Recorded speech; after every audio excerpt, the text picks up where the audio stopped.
Oke, kami dari kelompok 2 eh, yang beranggotakan saya sendiri Kasim Wijaya dengan NIM 181401 dan teman saya Gilbert Japar dengan NIM 181401 dan Tommy Lohil dengan NIM 181401 akan mempresentasikan tentang tugas mata kuliah keamanan sistem jaringan atau KSJ dengan topik Heat Has Message Authentication Code. Jadi latar belakang dari kami membuat program mengenai XMAC ini adalah karena perkembangan seiring dengan perkembangan zaman, teknologi juga semakin berkembang. Jadi itu yang memancing kejahatan cyber juga semakin meningkat, di mana terjadinya kebocoran data ataupun kerusakan data yang disebabkan oleh pihak yang tidak bertanggung jawab. Jadi di sini kami mencoba untuk membuat suatu program dengan sistem XMAC. Jadi XMAC itu adalah sebuah MAC yang dilakukan hash dengan datanya untuk melakukan proses autentikasi yang menandai bahwa data yang dikirim oleh seseorang itu adalah benar dari pengirim aslinya. Jadi pada XMAC itu, mengapa kami menggunakan XMAC? Karena kita selalu berurusan dengan data-data yang berhubungan dengan personal identifiable. Jadi data seperti email address atau alamat email, nama seperti nama belakang, nama depan, atau password dan data-data lainnya. Itu biasanya kita harus menyimpannya pada data address ataupun data at transit. Itu untuk demi keamanan dari data tersebut. Jadi mengapa kami menggunakan XMAC? Karena XMAC itu berbeda dengan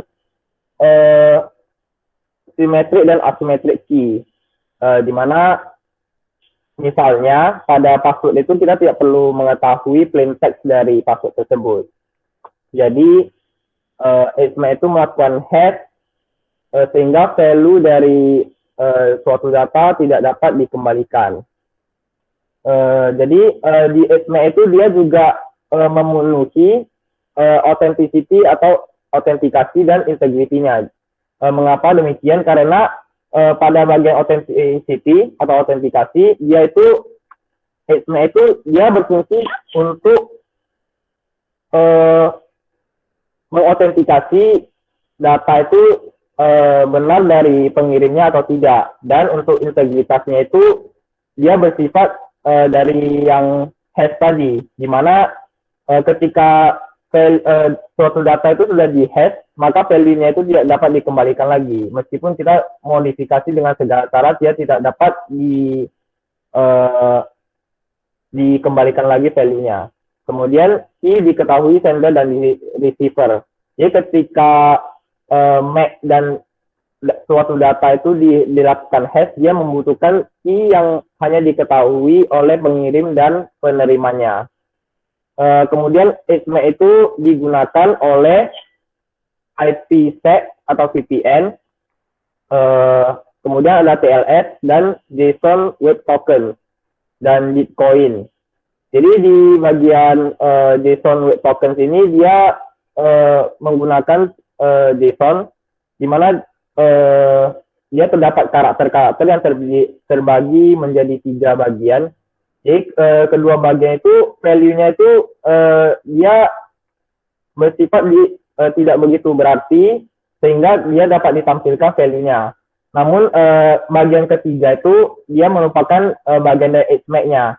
Itu adalah merupakan bagian yang value-nya itu tidak dapat diubah dan dia berisi nilai asli dari suatu data itu. Oke, untuk selanjutnya untuk mekanismenya itu dari SMAC akan dijelaskan oleh teman saya.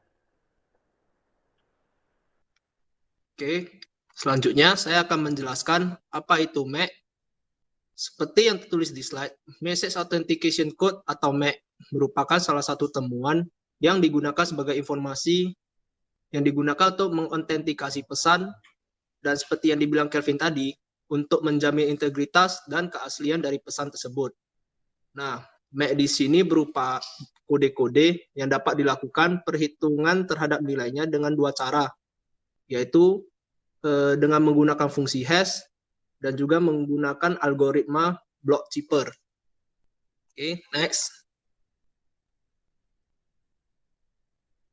Oke, selanjutnya ada Key Hash Message Authentication Code atau HMAC yang merupakan algoritma untuk menghitung nilai MAC yang dimana HMAC menggunakan fungsi hash dikombinasikan dengan sebuah kunci rahasia.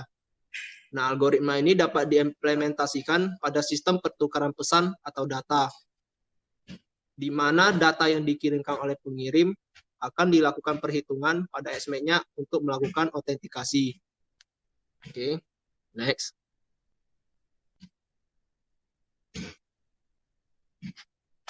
Selanjutnya tertulis di slide secret key yang merupakan string.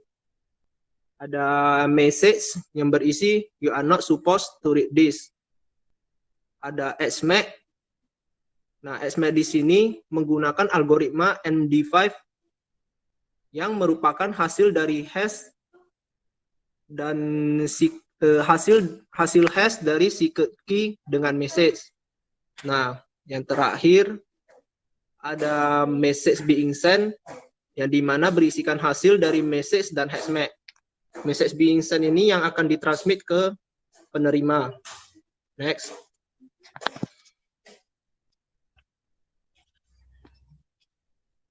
Oke, saya akan menjelaskan ada MAC workflow.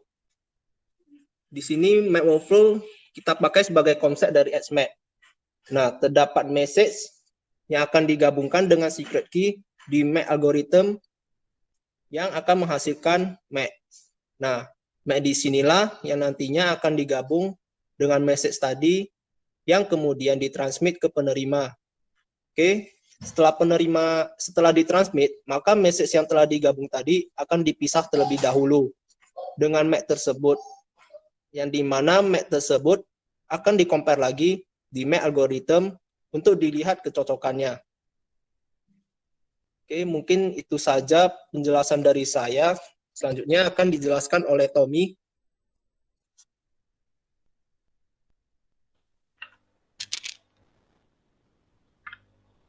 Baik, selanjutnya saya akan jelaskan tentang HMAC structure.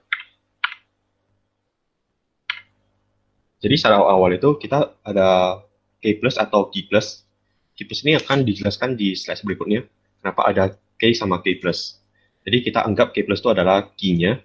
Kalau tadi contoh di atas seperti dijelaskan oleh Gilbert itu berarti secret. iPad ini adalah sebuah konstanta yang sudah ditetapkan. Jadi key plus sama iPad itu kita XOR-kan dulu. Lalu dapatlah sebuah blok data itu SI.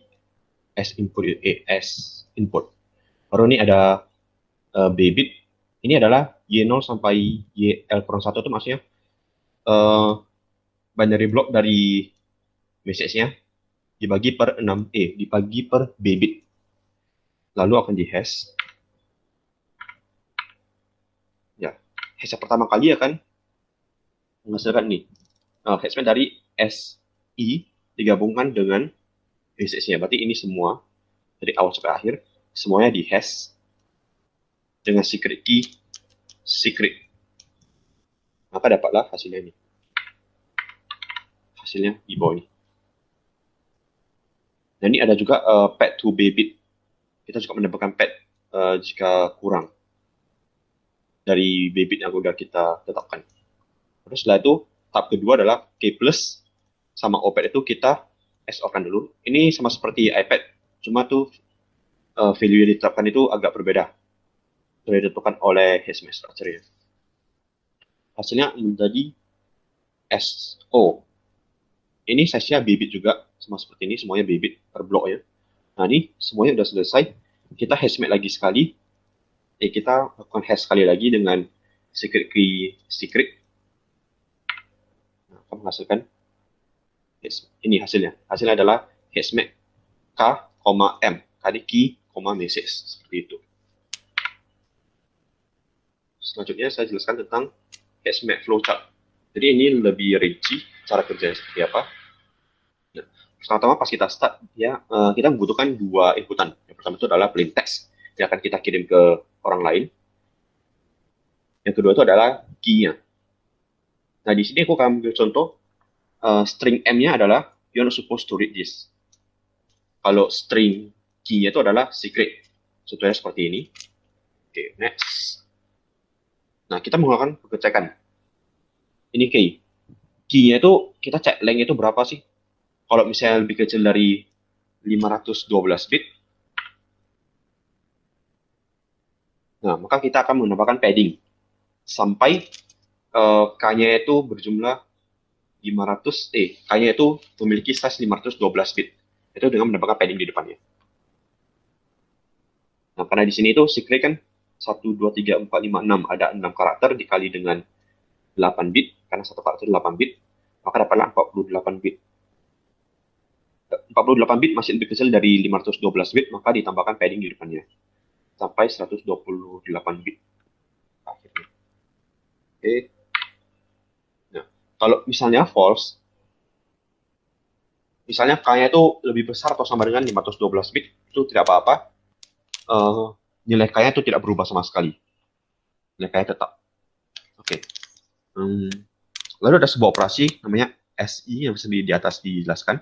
Itu K di XOR-kan dengan iPad. Oh ya, tadi kan ada K plus ya. K plus sama K ini bedanya apa? Kalau K plus itu key-nya itu lebih ke key-nya itu kekurangan gini. Kalau K plus-nya itu berarti di sebelah kanan. Jika true, jika key awalnya itu lebih kecil dari 512 bit, maka ditambahkan padding. Itu namanya K plus. Kalau K aja itu berarti size dari key-nya itu udah lebih besar atau sama dengan 512 bit. Jadi di sini. Jadi ini bisa K atau K plus, tergantung dia lihat pakai flow yang mana. Oke. Nah, ini kami menggunakan sebuah variabel namanya first hash. Itu hash yang pertama kali, yaitu dari string SI digabungkan dengan M, message-nya. Kita dapat hasil hash-nya, dimasukkan ke variabel first hash. Lalu SO itu K SO dengan OP. Nah ini kita lihat di bawahnya. Terdapatlah second hash. Second hash itu adalah hash, fungsi hash dari SO digabungkan atau diconcat dengan first. Ini harusnya first hash. Nah, didapatkan hasilnya. Jadi resultnya itu adalah second hash code. Seperti itu. Sebelumnya saya ingin memperlihatkan jalan dari program kami menggunakan bahasa Java untuk menerapkan hashmap menggunakan algoritma MD5. Jadi di sini kami tulis menggunakan Java. Ini application. Lalu ini algoritma hashmap-nya. Jadi simple, hanya ada dua file Java. Lalu untuk melakukan run, di sini kita menggunakan sintaks ini Java CP untuk menjalankan file jar-nya. Nah, misalnya kita run dulu. Nah, ini ada informasi bahwa kita type exit itu bakal keluar dari shell. Sebenarnya exit, nah dia akan keluar dari program dijalankan. Jika saya ulangi, input message dan message yang akan kita kirim ke orang lain. Contohnya aku tulis hello. Oke. Nah di sini ada informasi bahwa message before being sent from sender. Jadi sebelum dikirim itu ini informasinya. Secret key-nya itu kita tetapkan adalah secret. Message-nya adalah hello. Nah ini hashmap-nya adalah hasil dari